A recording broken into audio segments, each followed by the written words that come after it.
Hello student, you are most welcome in this class in which I am going to teach you mathematics. That is ऐसे गणित के सवाल आपको इस class में पढ़ने के लिए मिलेंगे जो वायुसेना यानी एयरफोर्स में जो आगामी परीक्षाएं होने के लिए हैं उसमें मैथ के क्वेश्चन पूछे जाने वाले होंगे। तो भारतीय वायुसेना के लिए यानी गणित है ये, और ये जो हमारी बुक है वो ये हमारी सक्सेस मिरर है। इस किताब में जो हमने क्वेश्चन दिए वो इम्पोर्टेंट क्वेश्चन ही होते हैं, तो वो आपको आज हम कराने वाले हैं। और ये अक्टूबर 2022 की है, नाम है सक्सेस मिरर। इसमें जो आगामी सेट गिवन होता है यानी संभावित जो आने वाले गणित के क्वेश्चन होते हैं वो इसके कराने वाले हैं। देखिएगा, तो हमारा फर्स्ट क्वेश्चन है कि दुकानदार ने आइटम पर 230 एक आइटम 230 में ख़रीदा है और वह 184 रुपये में बेच रहा है। तो सीधी सी बात है, हमारी सीपी एसपी से बड़ी है, यानी CP is greater than SP, that is हमको लॉस होगा। तो नुकसान का प्रतिशत हमसे पूछा जा रहा है कि हमें कितने प्रतिशत का नुकसान हो रहा। तो देखिएगा, आपको जब 230 और 184 का जब डिफरेंस निकालेंगे तो ये करीब आएगा कि 30 और 16 46 रुपये का। 46 रुपये का जो नुकसान हो रहा है वो 230 पे हो रहा है। तो हम कैसे इसका परसेंटेज फाइंड करेंगे? तो आप डायरेक्टली मतलब फास्ट ये करने होते हैं, थोड़ा समय दिया होता तो हमें करना क्या है, हमें 46 रुपये का नुकसान हो रहा है 230 पर, तो 100 पर कितने का होगा हमसे पूछा ये जा रहा है। तो आप देख लीजिएगा, ये इससे कैंसिल हो गया, इससे 2 टाइम्स कैंसिल हो जाएगा, 10 दूनी 20% का हमें लॉस हो गया। इस प्रकार से इसको किया जा सकता है। तो ये फर्स्ट क्वेश्चन था, यानी 20% का लॉस हो जाएगा। सेकंड है, एक आयत की चौड़ाई 100 मीटर है और कर्ण इसका 260 मीटर, तो इसकी परिधि क्या होगी?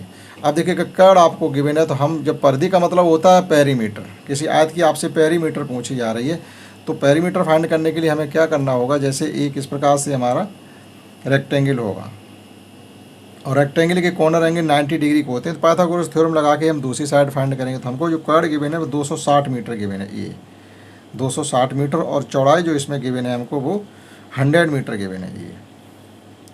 अब हमको फाइंड क्या करना है, इसकी लंबाई फाइंड जब कर पाएंगे तभी तो इसकी परिधि बता पाएंगे। तो हमें करना क्या होता है, पाइथागोरस थ्योरम ये कहती है कर्ण के स्क्वायर में से आप इस लंब के स्क्वायर को माइनस कर देंगे, उसका स्क्वायर रूट ले लेंगे तो इसकी लंबाई निकल आएगी। तो एक तरीके से क्या हो जाएगा, जैसे ए बी सी डी, हमें ए बी चाहिए, तो A B is equal to होगा अंडर रूट 260 का स्क्वायर माइनस 100 का स्क्वायर। यानी डायरेक्टली पाइथागोरस थ्योरम हमने लगा दी, उतना सब कुछ नहीं करना। 100 का स्क्वायर करेंगे तो ये, अब इसमें भी क्या इनका या तो स्क्वायर करके रखें या ए square minus B square A plus B into A minus B करके रख सकते। तो ये हो जाएगा 1 360 हो जाएगा और 1 160 हो जाएगा। ठीक है, देखो ए स्क्वायर माइनस बी स्क्वायर हो तो ए प्लस बी 260 प्लस 100 360 और ए माइनस बी 260 माइनस 100 160। अब आप देखिएगा, ये 2 जीरो का स्क्वायर रूट हो गया 1 जीरो, 16 का स्क्वायर रूट हो गया है 4 और 36 का हो गया है 6 6 चौक 24, यानी 240। तो इसकी जो लेंथ आ गई वो 240 आ गई। अब हमसे पेरीमीटर इसकी परिधि पूछी जा रही है। परिधि क्या होता है, 2 इंटू एल प्लस बी, तो 2 इंटू एल निकाली हमने 240 और 20 की दी गई थी 100, तो ये कुल मिला के हो गया 2 इंटू 340। 340 का दूना करेंगे तो ये हो जाएगा हमारा 680 मीटर। तो इसकी परिधि आ रही होगी 680 मीटर, 680 बी आंसर हो जाएगा। तो इस प्रकार से इसको कर पाएंगे।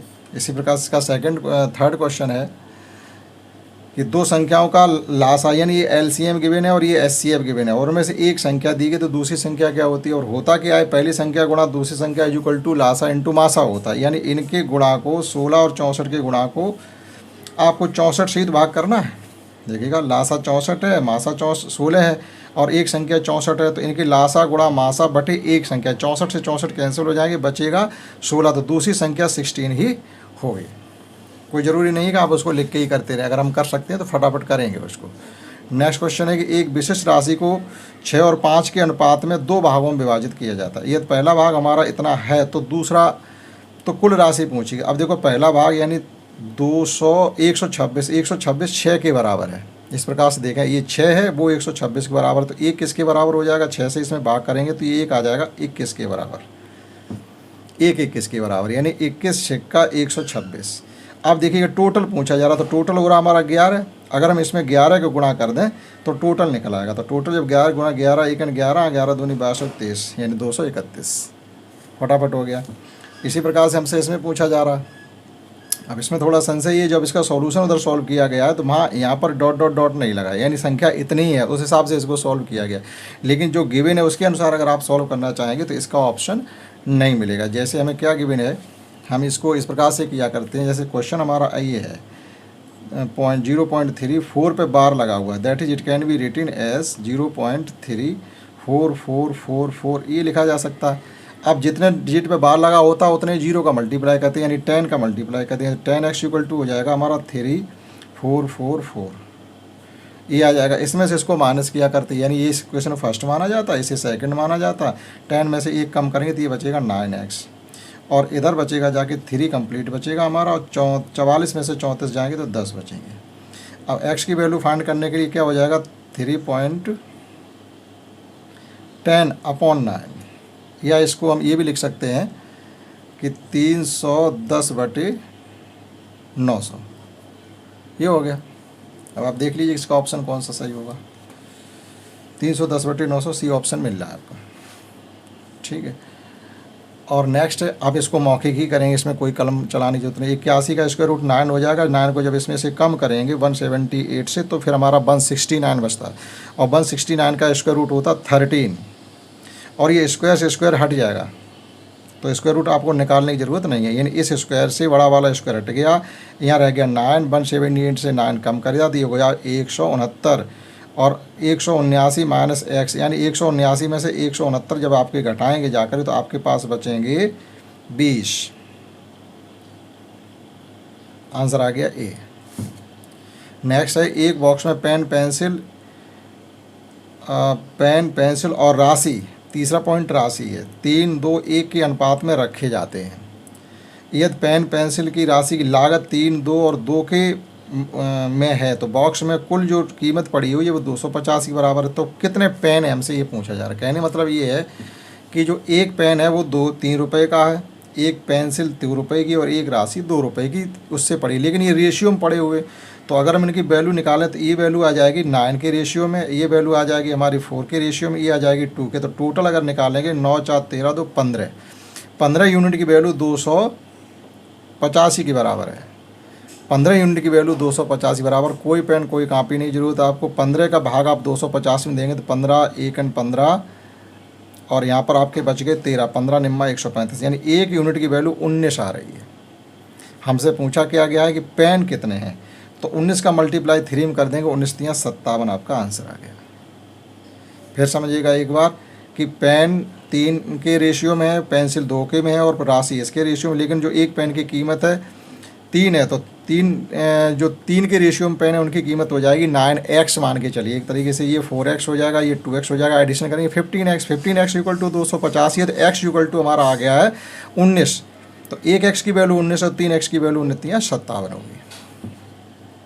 और नेक्स्ट क्वेश्चन हमारा है कि एक लंबवृत्तीय शंकु की ऊंचाई और तिरछी ऊंचाई हमें दी गई है, और पाई का मान 22/7 आप लेंगे। शंकु का वक्र पृष्ठीय क्षेत्रफल ज्ञात करना। देखो शंकु का वक्र पृष्ठीय क्षेत्रफल, इसके लिए आपको ये शंकु है, बेलन है, इनके आयतन, और गोला है, इनके आयतन है, सरफेस एरिया है, ये सब आपको पता होने चाहिए।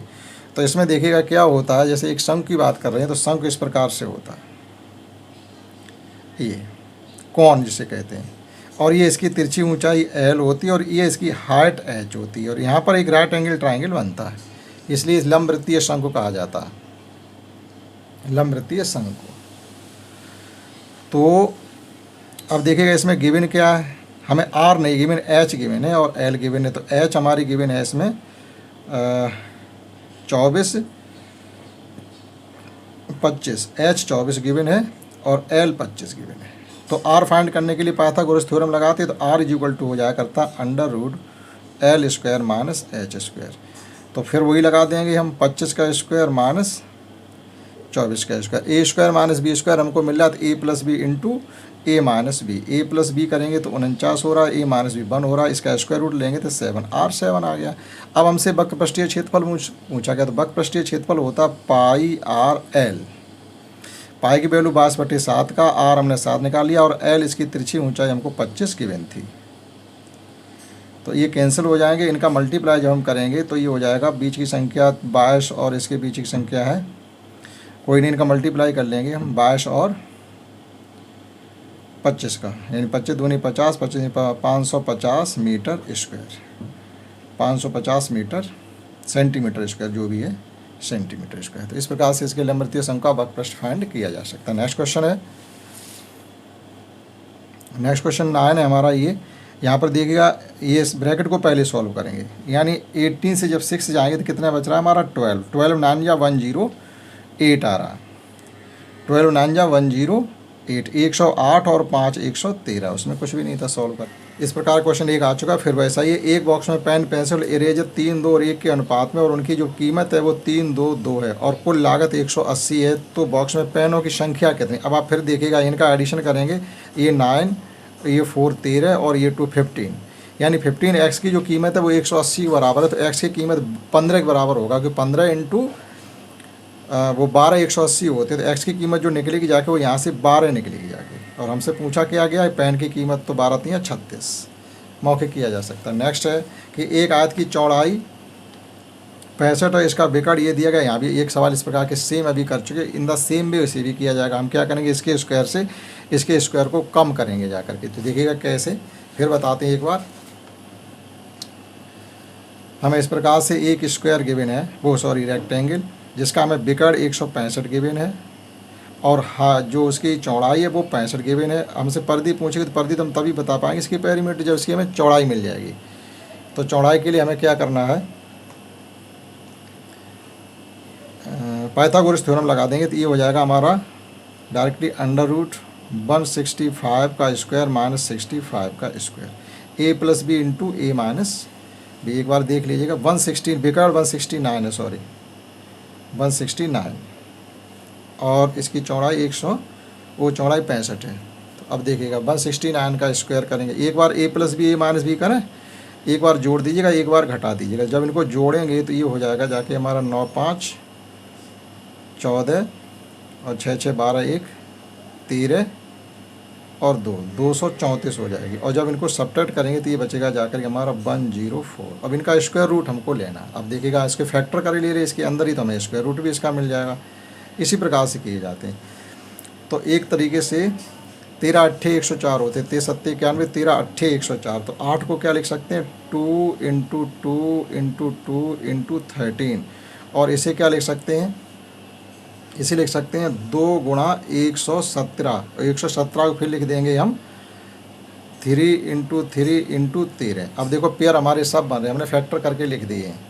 ये देखो 13 3 39, छिक्का आपके 234 आ जाएंगे। 2 के पेयर 2 बन गए, और 3 का पेयर 1 बन गया, और 13 का पेयर 1 बन गया। तो इसका स्क्वायर रूट आ गया 2 इंटू 2 इंटू 3 इंटू 13, ये आ गया। तो 13 3 39, और 39 चौको कितने हो जाएंगे, 39 चौको हो जाएंगे 156। जैसे 40 चौको 160 होते हैं, तो 39 चौको 156 हो गए। अब हमें दोनों साइडें मिलेंगी इसकी, एक 156 और एक 65। तो इसकी पेरीमीटर फाइंड करने के लिए क्या करना पड़ेगा, इसमें 65 और जोड़ दो और इसका दूना कर दो, 2 इंटू एल प्लस बी। तो ये हो जाएगा 6 5 11, 6 5 11 1 12, और ये 2 221, यानी इसकी जो पेरीमीटर हो जाएगी 442 मीटर। तो इस प्रकार से इसको फाइंड करेंगे, पाइथागोरस थ्योरम यहाँ पर लगाएंगे 442 मीटर। बी ऑप्शन सही हो जाएगा। अब देखो 9, ये कह रही है संख्या को 9 से विभाजित किया जाए तो कितने शेष बचेंगे। 9 से विभाजित करने का मतलब होता है आप ds लगा दीजिए। अगर आप डिजिट सम इनका करेंगे, अगर 0 या 9 आता तो ये 9 से डिविजिबल होगा, तो रिमाइंडर 0 बचेगा। देखो 5 4 9, 6 3 9 और 9, इसका ये 100% पूरा नंबर 9 से डिविजिबल है, तो इसका रिमाइंडर 0 आ जाएगा।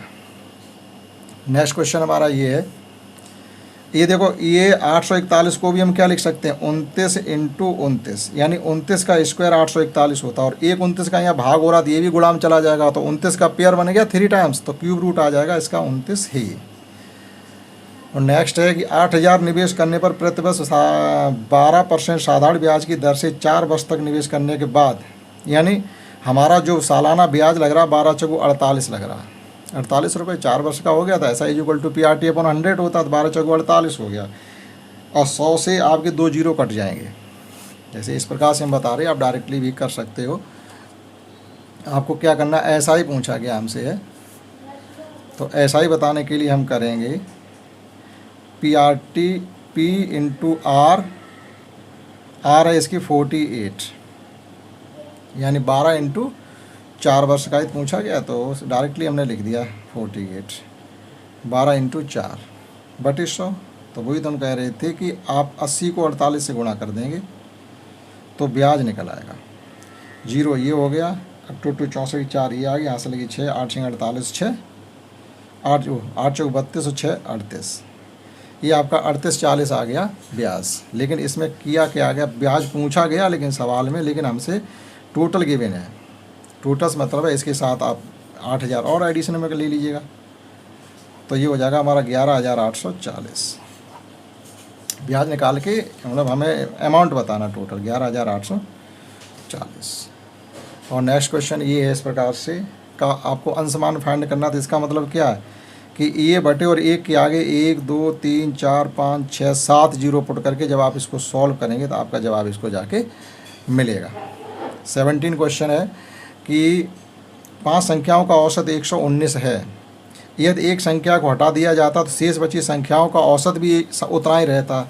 तो 5 संख्याओं का औसत मतलब ये सभी संख्या 119 119 119 है। अगर किसी एक संख्या को अगर हटा भी दिया जाए तो औसत 119 ही बचेगा, कोई फ़र्क औसत पर नहीं पड़ेगा जाकर के, तब भी औसत 119 ही रहेगा।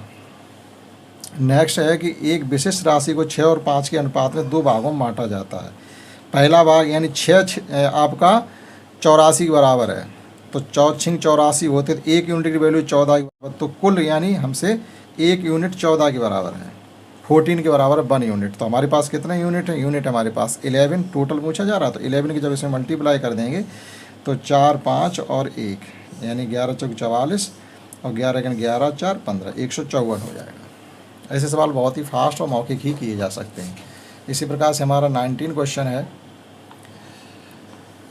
कि 32,000 की राशि को 2 वर्ष की अवधि के लिए 15% की दर से वार्षिक, यहाँ चक्रवृद्धि ब्याज आ गया। अब देखो 2 वर्ष का चक्रवृद्धि ब्याज क्या होता है वो आप समझेंगे। 2 वर्ष का चक्रवृद्धि ब्याज, लेकिन यहाँ पर भी अमाउंट गिवन है। चक्रवृद्धि ब्याज पूछा जरूर गया लेकिन दिया गया है अमाउंट, तो टोटल बताना पड़ेगा आपको। देखेगा कैसे 2 वर्ष का जो हमसे पूछा जाए तो हम क्या करेंगे, हमको ये पता होना चाहिए। हमारे पास रिलेशन जो होता है वो ये होता है, 2 वर्ष के लिए होता 2:1 और 3 ईयर के लिए होता हमारा 3:3:1, ठीक है। और इसी प्रकार से 4 ईयर का पूछा जाए तो ये हो जाएगा 4 6 4 और 1। जैसे 2 का पता होना चाहिए तो 2 का हमारा 2:1 होता। ये केवल आपको लर्न एक करना। अब जैसे 3 साल का निकालना है तो पहले 3 रखना, फिर इन्हीं का एडिशन रखना और लास्ट में 1 रखना।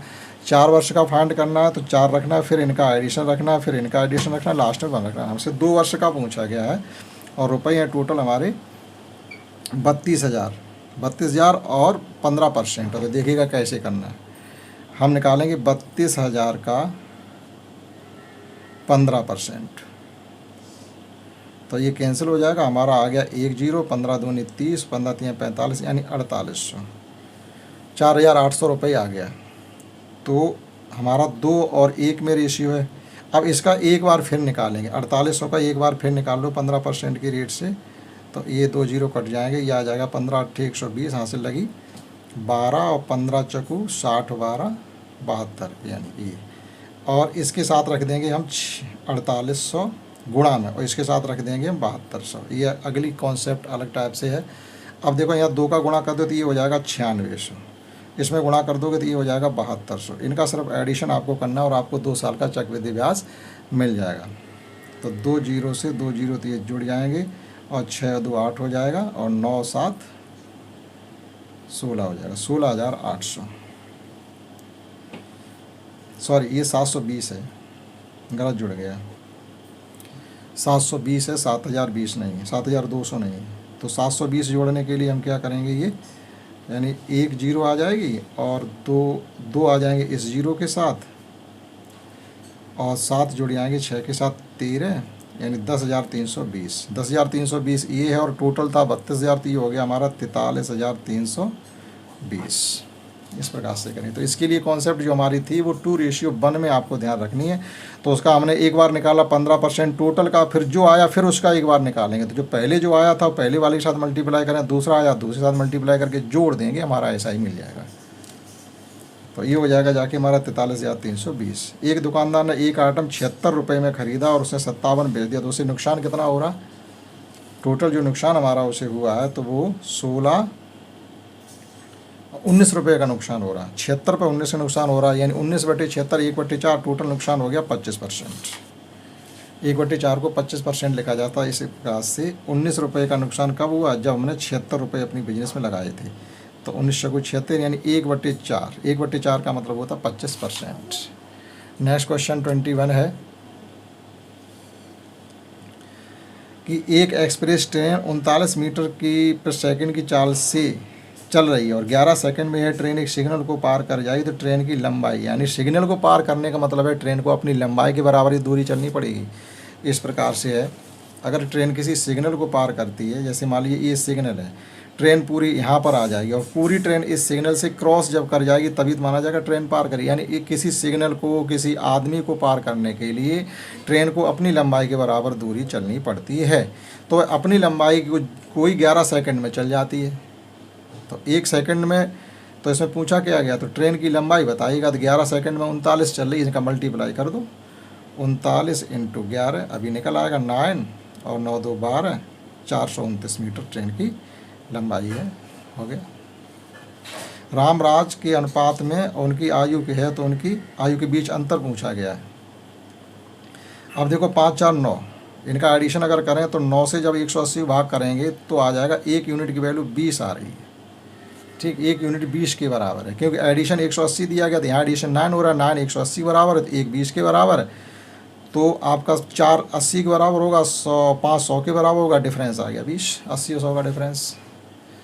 इसी प्रकार से नेक्स्ट है कि दो संख्याओं का लासा और मासा दिया गया और एक संख्या तो दूसरी संख्या, लासा मासा को एक संख्या से भाग कर देंगे, ऐसा दूसरा सवाल ये आ रहा।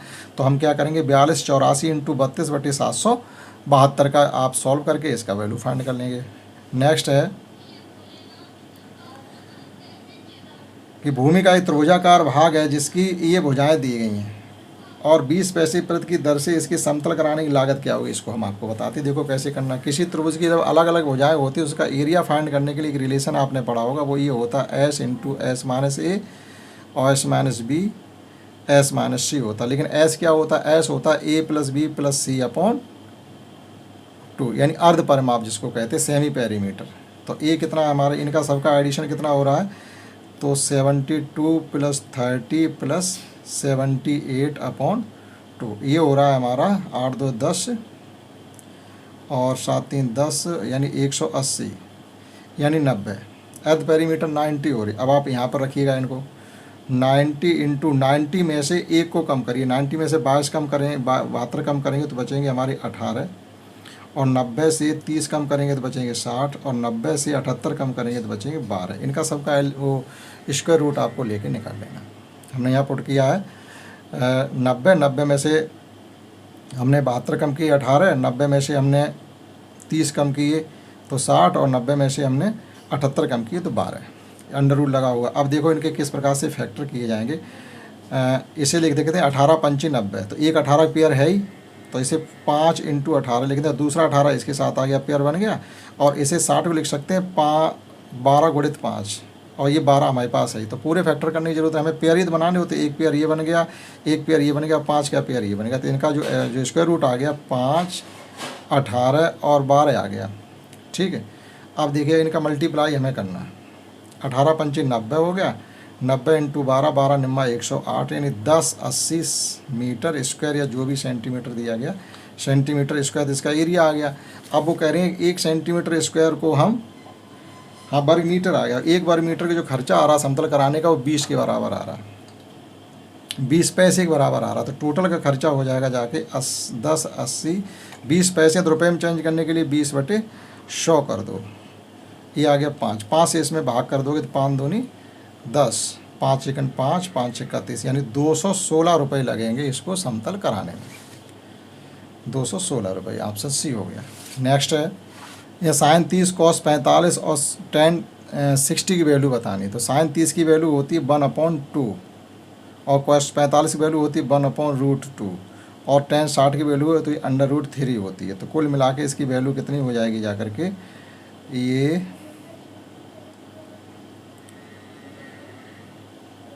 ये सब अपॉन में ही आ जाएंगे। एक तरीके से ये हो जाएगा 1/2√6 हो जाएगा, 1/2√6। अब इसको सॉल्व करेंगे तो √6 का मल्टीप्लाई करना पड़ेगा, तो ये हो जाएगा जाके हमारा √6/12, √6/12 ये ऑप्शन हो जाएगा। नेक्स्ट है कि 10 वस्तुओं का औसत वजन 65 किलोग्राम है। अब देखो इसको समझने की कोशिश करिएगा।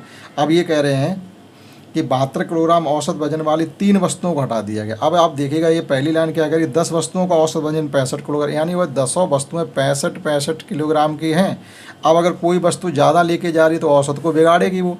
अब 3 वस्तुएं 72 के लेके चलेंगी तो वो ज़्यादा कितना लेकेंगी, 65 ही लेके जाती हैं, तो इस औसत पर कोई फ़र्क नहीं पड़ता। लेकिन वो हर वस्तु 7 किलो वजन ज़्यादा लेके जा रही, तो 3 कितनी लेके गई, 3 लेके गई हैं, टोटल 21 किलो वजन। अब जो 21 किलो वजन लेके गई हैं 10 वस्तुओं में, वो 21 किलो बटने वाला है। बची कितनी हमारी 7, ठीक है। तो सातों बराबर बराबर लॉस झेलेंगी, यानी हमारा जो नुकसान टोटल में हो रहा है वो 21 किलो का हो रहा है, और 21 किलो का नुकसान ये बची हुई 7 वस्तुएं वो बराबर बराबर झेलेंगी। तो तीनों कितना कितना कम करने, 7 से आप 21 को भाग दे दो 3। अब आप पहले 65 औसत था 65, अब 3 कम कर दो तो औसत बचेगा 62, सॉल्व हो गया। फिर समझिए एक बार कि 10 वस्तुओं का औसत वजन 65 पूरा, यानी वो सब 65 kg की हैं। अब 3 उसमें से निकल गई जो 72 किलो लेकर के गई हैं, यानी औसत से 7 किलो ज़्यादा हर वस्तु लेके गई, तो 3 21 किलो ज़्यादा ले गई। अब वो 21 किलो की कमी जो बची 7 वही तो झेलेंगी, तो वो आपस में बांट लेंगे। 3 किलो का तीनों का कम हो जाएगा, तो कुल मिला के औसत हमारा 3 कम हो जाएगा, 62 बचेगा। नेक्स्ट इसे सॉल्व करिएगा, देखिएगा ये इससे कट जाएगा 2 बार, और ये 4 ऊपर पहुंच जाएंगे, तो यहाँ बचेगा फाइनली 2, यानी 2/3 बचा, 2 - 2/3। 2 - 2/3 को सॉल्व करेंगे तो ये हो जाएगा हमारा 4/3 बचा। और इसको जब सॉल्व करेंगे हम, देखिए इसको डिवीजन के साइन को मल्टीप्लाई कर देंगे तो ये 3 से 3 कैंसिल हो जाएगा, और 1/2 + 1/2 ये 1 बचा। मल्टीप्लाई हो रहा है तो इसका आंसर 4/3 रहेगा। ये जो वैल्यू दी गई 1 के यूकल है, और ये मल्टीप्लाई यहाँ पर, तो 4 ये वैल्यू 4/3 के यूकल, 4/3 × 1 4/3 बचेगा। नेक्स्ट है x y की वैल्यू गिवन है, मतलब, और फिर x/y को y/x से भाग करना है, यानी 5 को 5 से गुणा करना, 4 को 4 से गुणा करना। जैसे इस प्रकार से है, पहले 4/5, फिर होने जा रहा है 5/4, एक बार फिर वही होने जा रहा, तो 25/25 में आ जाएगा ये।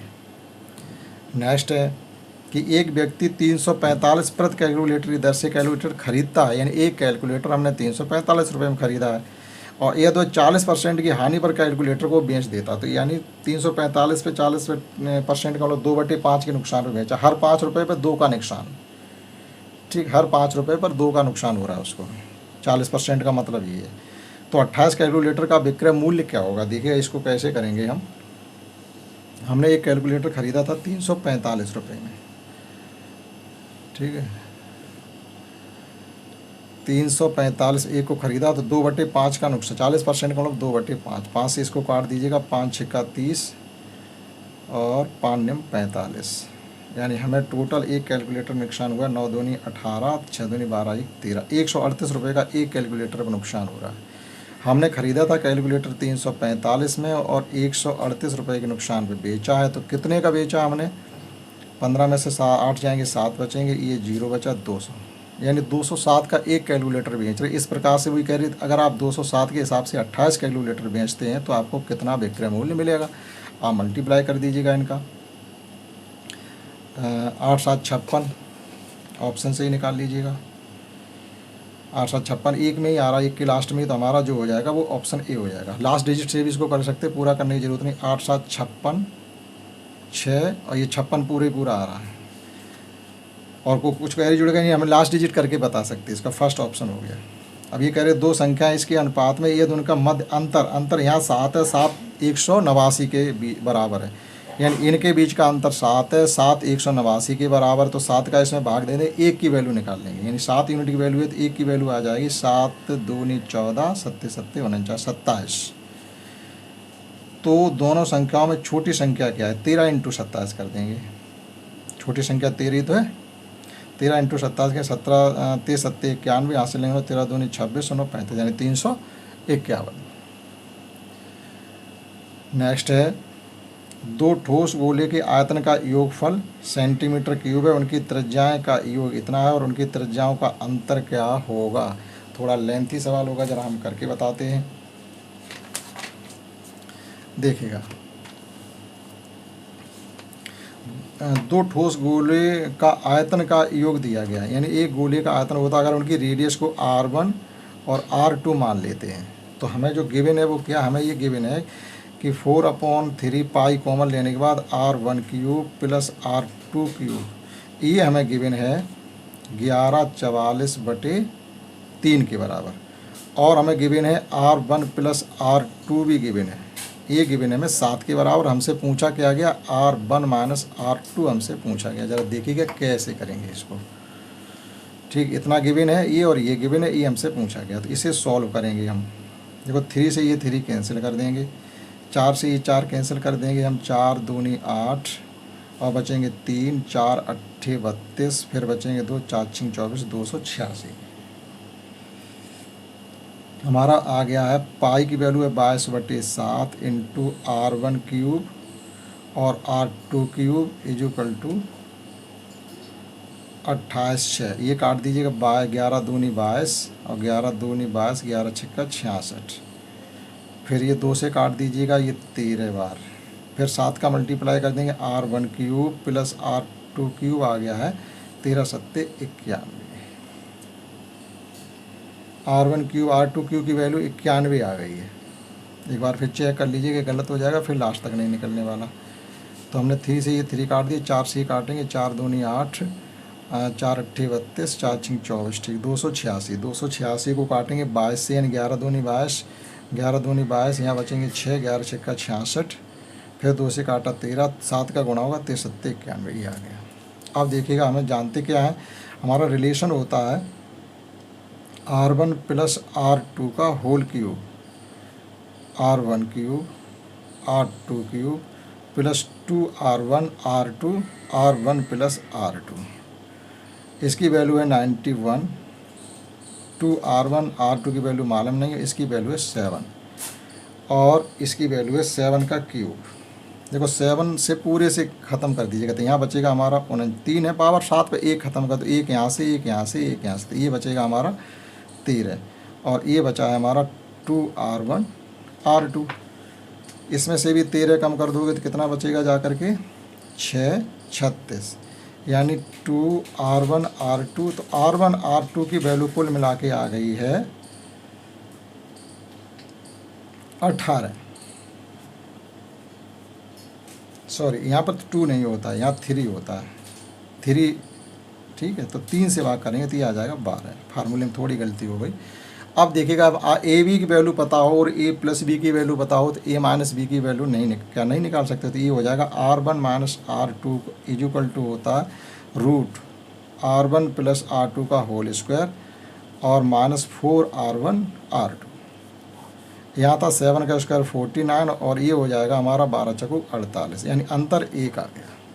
इस प्रकार से इस सवाल को किया जाएगा, अंतर आ जाएगा इनका 1। तो इसको इस क्लास में हमने आपको 1 से लेकर 31 क्वेश्चन तक करवाए हैं, शेष बचे हुए सवाल आपको इसके नेक्स्ट क्लास में करवाएंगे। तब तक के लिए जय हिंद, जय भारत।